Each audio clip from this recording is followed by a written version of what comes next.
The debate hall buzzed with tension, cameras flashing, voices overlapping, anticipation mounting. Then, in the middle of a heated exchange, Karoline Leavitt leaned forward, her voice sharp, her tone dripping with contempt. The words sliced through the air like a blade. Go back to India. For a moment, time itself seemed to fracture. Gasps echoed from the audience. Faces stiffened in disbelief. On television screens across the nation, families froze mid-bite, the insult ringing louder than anything said that night. It wasn't just a comment. It was a line crossed, a weapon aimed at heritage, identity, and belonging. And in that instant, everything stopped. The camera panned to Kash Patel, his expression steady, unreadable, as if the weight of generations rested silently on his shoulders. His silence wasn't weakness. It was power gathering, a storm building beneath calm waters. The nation held its breath.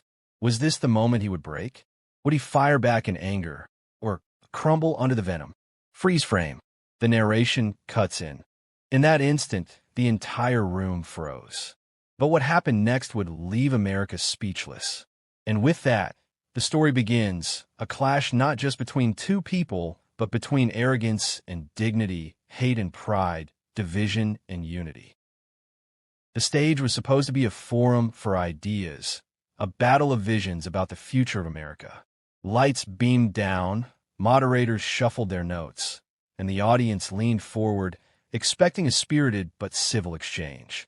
Yet within minutes, it became clear this was no ordinary debate. This was a theater of identity, a stage where the American story itself was being contested. When Karoline Leavitt hurled her venomous insult, she wasn't just dismissing Kash Patel. She was striking at the millions who saw their own reflection in him. Children of immigrants, first-generation families, citizens who had fought, bled, and built their place in this nation with their bare hands. To tell one man to go back was to tell them all that their place here was conditional, fragile, easily questioned. And that's why the room didn't just hear words. They felt the knife edge of history. They remembered echoes of playground taunts, whispered slurs, side comments at jobs or schools. Moments when belonging was challenged, when patriotism was put on trial simply because of a name, a face, a heritage. This moment was larger than Kash. It was larger than Karoline. It was about the very promise of America, whether the nation truly honors its creed that all are created equal, or whether that promise can be shattered by a sneer, a smirk, and a sentence meant to wound. And the stakes weren't confined to the stage. Cameras captured every flicker of expression, every pause, every reaction. Millions were watching, millions were judging, and millions were waiting to see. Would hate get the last word? Or would dignity rise and silence it? But here's the truth. Insults like these never come from nowhere. They are born of a deeper arrogance, a pattern of dismissiveness, a hunger for spectacle. And if you thought the insult was shocking, the backstory of the woman who said it is even darker. Karoline Leavitt built her image on being bold, brash, and unapologetic. She burst onto the political stage with a smile that masked a sharpened edge, branding herself as the fearless young voice who would say what others were too afraid to say. For her supporters, she was a warrior against political correctness, someone unbound by the rules of civility. And to the cameras, that persona was intoxicating. Clips of her sharp retorts and fiery sound bites spread like wildfire, curated to paint her as the unapologetic truth-teller in an era of constant culture wars. But behind the slogans and the self-styled bravado, a pattern began to emerge. Again and again, her words weren't just outspoken. They were cutting. They were dismissive. They were designed not to elevate debate, but to inflame divisions. Her career wasn't built on bridging ideas or bringing people together. It was built on finding fault lines in American life and pressing down with all her weight. This strategy wasn't an accident. It was a calculation. The political marketplace rewards outrage, and Karoline learned quickly that the more brazen her comments, the more oxygen she consumed in the media cycle. What better way to command attention than to jab at identity, mock heritage, and question belonging? She learned to bait, and America, polarized and weary, took the bait every time. There was arrogance in it. Not just the arrogance of youth, but the arrogance of believing that cruelty is strength, that volume is vision. She wore condescension like armor, brushing off critics as weak, branding opponents as un-American, and leaning into the theatrics of division as if politics were nothing more than a performance stage. And it worked for a while. Her rise was rapid. Her name splashed across headlines. Her face a fixture on networks hungry for drama. Each insult, each provocation became another notch in her belt, another viral clip to circulate online. She basked in the notoriety, confusing shock with influence, mistaking controversy for credibility. But beneath the spotlight, something else was happening. While her supporters cheered her defiance, millions of others were quietly taking note. To them, her words weren't brave, they were corrosive. They saw not strength, but insecurity cloaked in noise. Not conviction, but arrogance dressed as defiance. They saw the damage left in the wake of her rhetoric, the young immigrant child watching TV who suddenly wondered if they truly belonged, the parent who had to explain why someone on stage would say such a thing. That's the contrast this story reveals. On one side, arrogance that thrives on belittling others. On the other, dignity that stands firm in silence, that speaks only when words carry weight. And dignity has a patience that arrogance cannot anticipate. For Karoline, the insult was just another line in her arsenal, another attempt to steal the spotlight. But what she underestimated was that sometimes one line becomes the breaking point. Sometimes an insult doesn't land as a clever zinger, but as a mirror, reflecting back the smallness of the person who said it. She believed she had the upper hand, that the stage was hers, that mocking someone's heritage would silence them. What she didn't know was that the moment she thought she had scored a victory was the very moment her downfall began. Because arrogance always meets its match, and hers was about to arrive.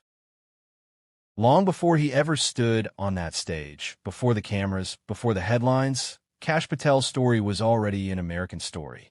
His parents arrived from India with little more than determination in their suitcases.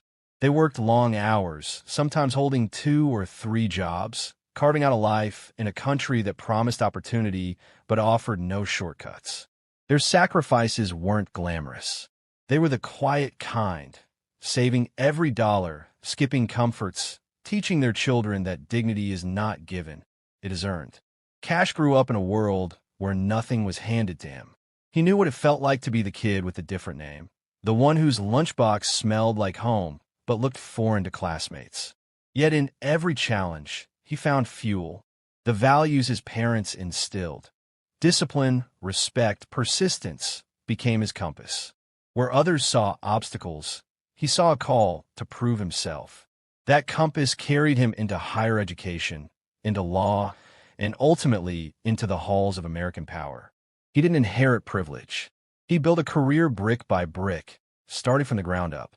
He worked as a public defender, fighting for those who couldn't fight for themselves. Later, he moved into national security, where his steady judgment and relentless work ethic earned him the trust of some of the most powerful figures in government. His rise was not overnight, and it was never easy. But each step forward was proof of a truth he carried deep inside. America rewards those who refuse to quit. In Washington, Kash became known not for bluster or theatrics, but for precision and calm. He handled crises with steadiness, cut through noise with clarity, and stood by his convictions even when it meant standing alone. He wasn't chasing headlines. He was serving his country. And in that service, he represented something larger. The immigrant dream fulfilled, the idea that no matter where your parents came from, you could serve at the highest levels of the United States government. To his family, he was living their sacrifices out loud. To his community, he was proof that the American promise could be real. To countless immigrants across the nation, he was validation that their children, too, could rise and be more than the labels placed on them. But this wasn't just about achievement. It was about resilience. Every insult he had brushed aside as a child, Every door that had slammed,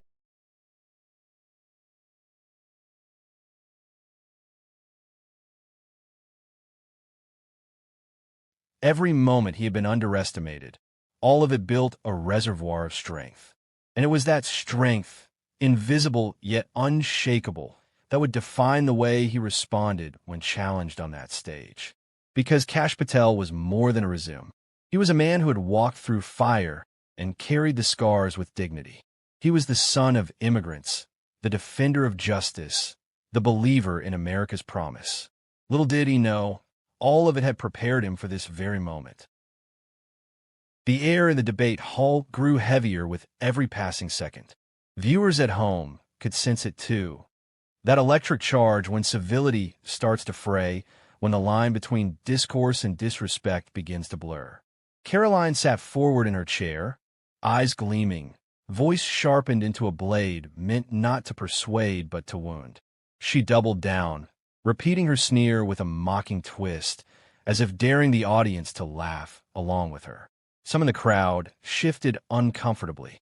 Others chuckled nervously, unsure whether to condone or recoil. The moderators shuffled their papers, caught between the duty to move on and the drama unfolding before them. Karoline's tone grew bolder, dripping with condescension, her smirk widening as she pressed her point.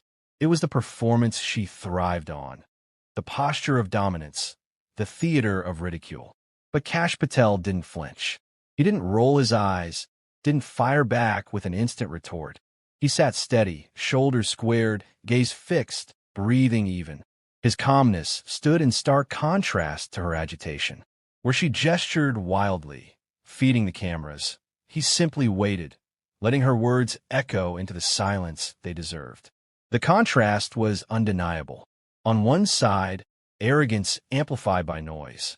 On the other, dignity rooted in restraint. The audience began to notice it too. The longer Kash stayed quiet, the more her words seemed to shrink, the more her mocking tone exposed itself for what it was, desperation for attention.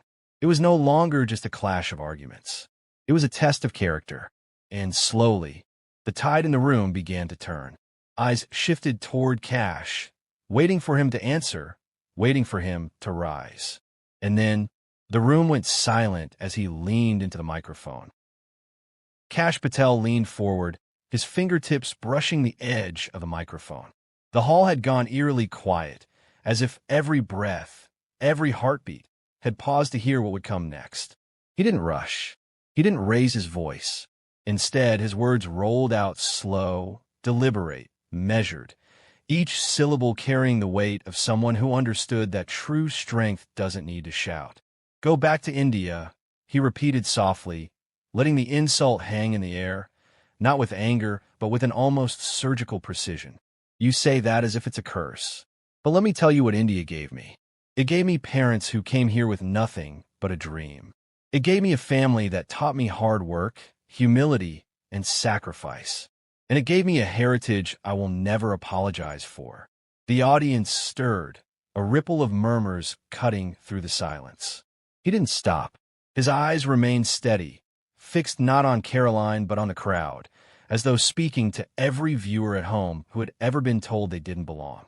"My parents came here to the United States of America because they believed in its promise, and that promise allowed their son to rise from a working-class immigrant family to serve at the highest levels of government, defending this country, protecting its people, and proving that where you come from matters far less than what you contribute."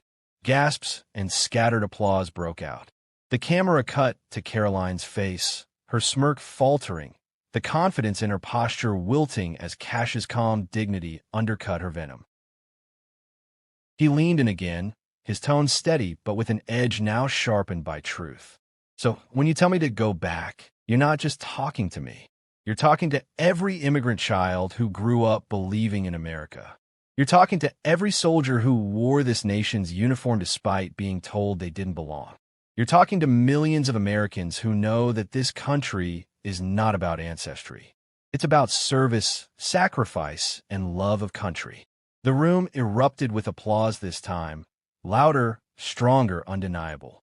People rose to their feet.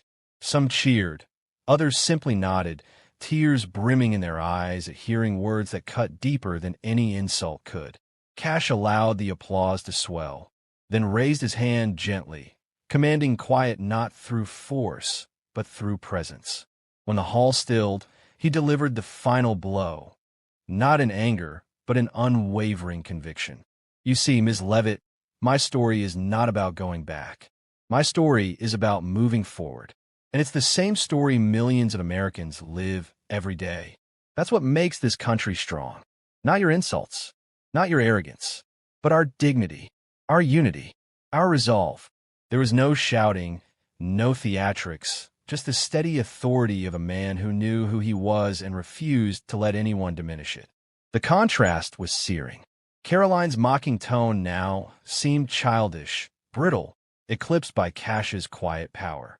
The audience had witnessed something rare, a takedown that didn't rely on cruelty, but on truth.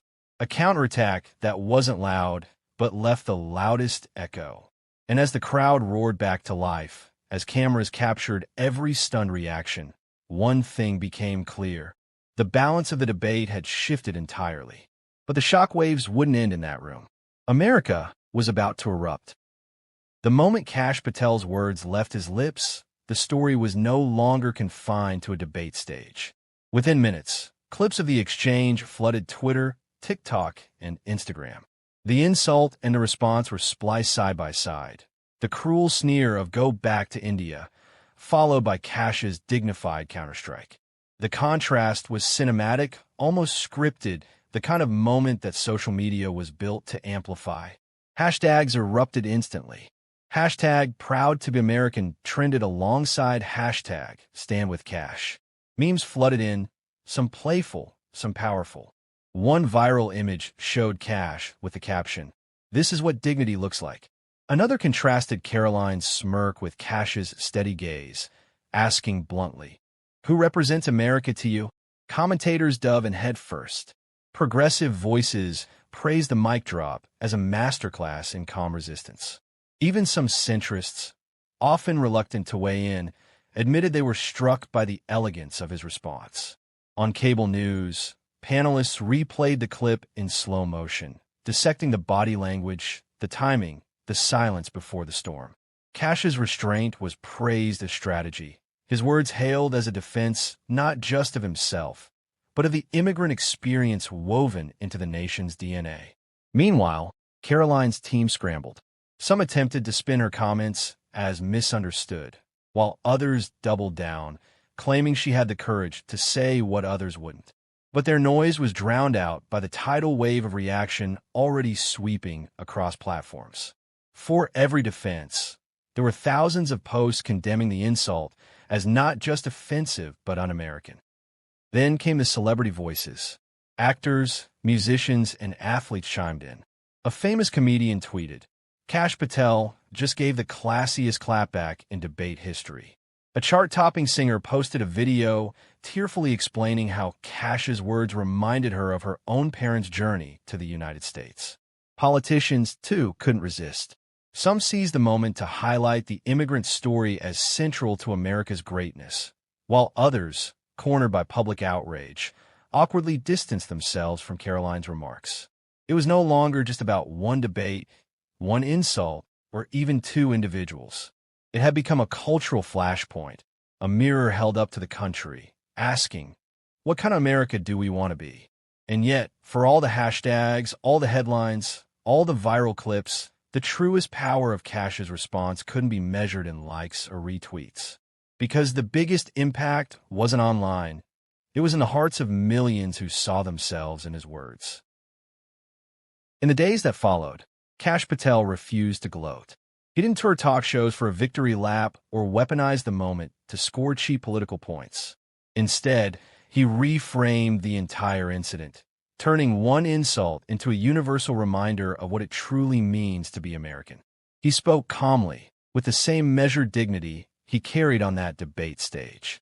"America is not about where your family came from," he told a gathering crowd, his voice steady but resonant. "It's about what you stand for. It's about the values you choose to live by, the sacrifices you're willing to make, and the respect you give to others along the way. Those words echoed across the nation, carried in headlines, retweeted by leaders, repeated in classrooms and community centers. What could have been a fleeting exchange became a rallying cry for unity. People who had never even heard of Kash Patel found themselves inspired, reminded that the nation's greatness was never built on exclusion, but on inclusion, on the blending of stories, heritages, and hopes into one shared destiny. And the power of his message lay not in lofty speeches, but in its simplicity. He wasn't asking America to be perfect. He was asking it to be true to itself, to live up to the creed etched in its founding documents, to honor the dignity of every person who dares to believe in the American promise. Audiences who once felt invisible now felt seen. Immigrant families shared Kash's words with their children, pointing to him as proof that their identity was not a weakness, but a strength. Veterans spoke up, reminding the country that soldiers come from every corner of the globe, but they all bleed the same red when they wear the uniform. And countless everyday Americans nodded quietly to themselves, comforted by the reminder that their worth was never tied to someone else's approval. This was the emotional crescendo of the story. The insult that meant to diminish him had instead elevated the very values America claims to hold most dear. Dignity had risen above arrogance. Truth had silenced mockery. And in the contrast, people rediscovered something they feared was lost: hope. But Kash didn't end on triumph alone. He ended with responsibility. Because dignity, he reminded, is not just something to admire in others. It's something to live out ourselves. We all face moments where we're told we don't belong, he said. The test is how we respond. Do we answer hate with hate, or do we stand firm in who we are and show the better way? The audience rose to its feet, not just in applause, but in affirmation. They weren't just watching a man defend himself. They were witnessing a lesson in how to defend the idea of America itself. And that's why this story can't end here. Karoline Leavitt's insult was meant to wound, but instead it revealed something greater. That dignity will always triumph over arrogance, and pride in one's roots can strengthen the American story, not weaken it. In the end, this wasn't just about Kash Patel. It was about all of us and the values we choose to stand for.